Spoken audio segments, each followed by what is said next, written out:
Hello everyone.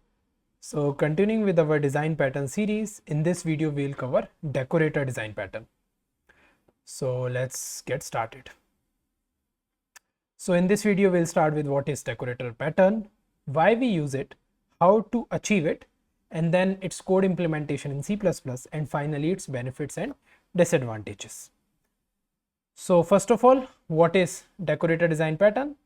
It's a structural design pattern, and it, like in a one line I can say, it decorate existing objects. So what does decorate means here? Decorate means attaching new behaviors to existing objects by placing them inside wrapper objects that contains those new behaviors. So we will see what wrapping means, how do you place an object inside another object, and so on. But this is a single line definition of a decorator design pattern. This is one of the important design pattern and very easy to implement as well. So let's get started. Now why we use decorator pattern? So consider an example of a notification library. Let's say you implement a library. It has like a notification service, and what it does, it sends message over email. So basically this notification library has a constructor where you pass the email list to which you want to send the messages, and then it exposes one send function. Using that, when you pass the message to that send function, it sends the messages to all the existing emails.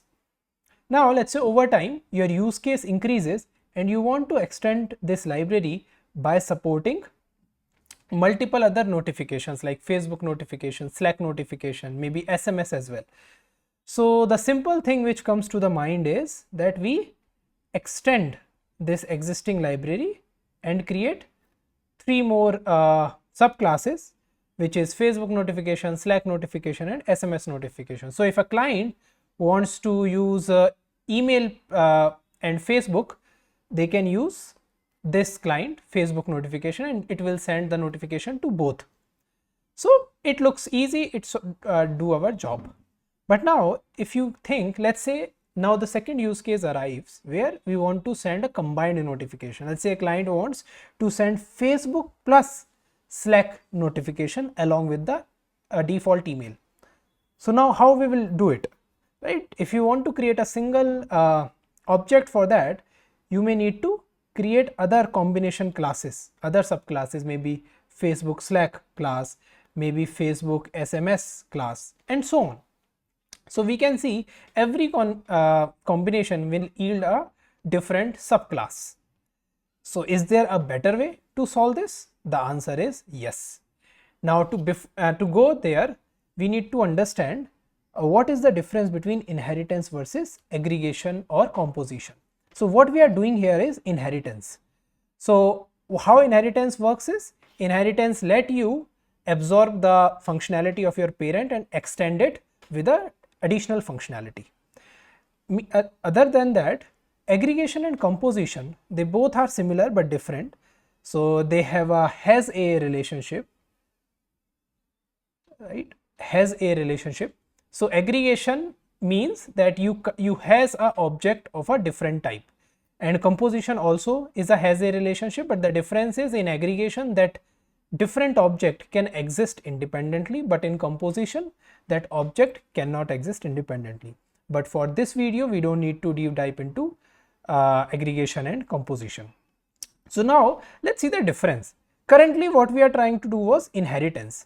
So the one disadvantage of inheritance is it is static, which means if you create a subclass, you cannot modify its behavior during runtime, or if you want to extend its behavior, you have to create another subclass, right? Other than that, on the other hand, aggregation and composition, it helps you link different objects at runtime. Since it is a has a relationship, you can have a different objects associated with your default object. So this may get little confusing that how we are differentiating. So now to understand more, let's see how decorator pattern achieve this aggregation model and solves our problem. So now assume we will have a notification interface. It exposes a send function which everyone has to implement. Now we have a email notification which was our default service. It has a send, and this sends the email to all the clients. Now the additional thing which we will do is we will first create a notification decorator. It will implement the same notification interface. It will consist an object of type notification itself, and it will also have a send function. Now what this send function will do, it will send notification, it will like trigger the send function of this notification object. That is what it will do.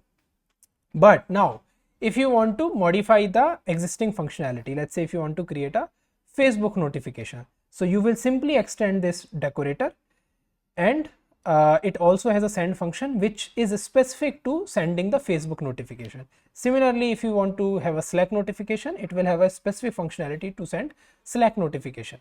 Now the difference is this notification decorator accepts a new object of type notification only. So that is how wrapping happens. So for example, if you want to create a combined object which can send Facebook and Slack notification along with email notification, first of all you will wrap your email notification class or object into the Facebook notification object, and then you can wrap that new object inside a Slack notification object, so that you get the combined functionality of all of these services or all of these classes. So now let's go over to our implementation so that we can see all of this together, all of this working together. Okay, so code implementation. All right, so now we will start with our notification .h file.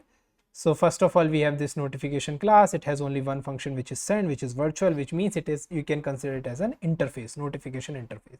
Now this is our default notification service, which is email notification. It overrides, it implements this interface, and it overrides this send function. Now if we quickly look at what this send function do, email notification send function, it just says sending email notification, right? We can add our logic here for sending email notification. Now we create notification decorator, which also implements this notification. It takes a notification object in its constructor. It has a notification object as a variable, and it also implements this send function. So if we quickly look at its constructor, it just accepts the object. In the send function, it just triggers the send function of that object. It does nothing else. So this is a simple decorator interface. Now let's look at Slack notification. It extends this notification decorator, and it has its own send functionality. So what does its send functionality do? In send functionality, this is important. It first triggers the send functionality of the notification decorator, which is its parent class, and then it does its own logic of sending Slack notification. Similarly, we will have a Facebook notification class, which is exactly like the Slack notification. It's just that it handles the logic of sending Facebook notification by. So we are just printing these statements to showcase that how it is all working. Now if we go in our client code, we can see all of this working together. First of all, we create an email notification. It's our default notification service, and if we just trigger email notification.send, it will send a basic email notification. Now if you want to decorate this email notification object with, let's say, Slack and Facebook, so what we will do, we will create a new Slack notification object, passing the email notification object to it. So what in turns will do, so if you see this, so this new object has become, we can say, email Slack notification. So when you call the send function of this, it will first call its decorator send, which will trigger email notification, and then it will it will have its own Slack notification logic. Now you can wrap this object again in the Facebook notification class or in the Facebook notification object. So you pass this object and you create a new object, which is the combination of email, Slack and Facebook notification. Now this is the object, and you can see all of these are of type notification only. So the client doesn't need to know the difference between whether they are dealing with email, Slack notification or any other combination. Now you can just call this, let's say client has this function send notification, you pass it the object. Now the send function only receives this notification type object. So client doesn't need to know, client just call it send function and it will automatically send the notifications to all the services which we have configured in this notification object. So now if we see all of this working, we can see. So first of all, sending basic email notification. Now after sending combined notification, we get first it triggers email notification, then Slack notification, and finally Facebook notification. So you can see how simple it is. Now in the future, if you want to add one more notification medium, you can create a class for that and you can wrap that object, you can wrap this object into that new object. So you can wrap every object in each other, so you can create any combination basically. Okay, so that's it with the code. I hope you understand the code. If there is any doubt, let me definitely know in the comments below. Now we will finally go to our last section, which is its benefits and disadvantages.